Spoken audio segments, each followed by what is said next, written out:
વિકસિત ભારત સંકલ્પ યાત્રાનો રથ આણંદના પેટલાદમાં આવી પહોંચ્યો હતો। વિકસિત ભારત સંકલ્પ યાત્રા કાર્યક્રમમાં લાભાર્થીઓને સ્થળ પર જ લાભાન્વિત કરવામાં આવ્યા હતા। આ સાથે જ સાંસદ મિતેશભાઈ પટેલે આ યાત્રાના માધ્યમથી વિવિધ યોજનાઓનો લાભો મેળવવા માટે શહેરીજનોને અનુરોધ પણ કર્યો હતો।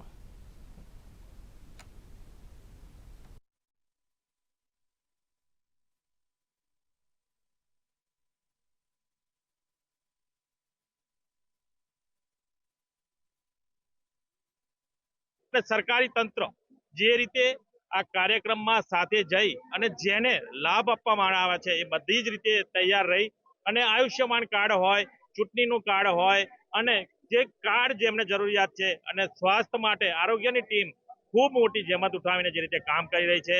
पूरा आनंद जिल्लामां 351 गामडाओमां अने दरेक शहेरमां आ रीतना कार्यक्रम राखवामां आवे छे।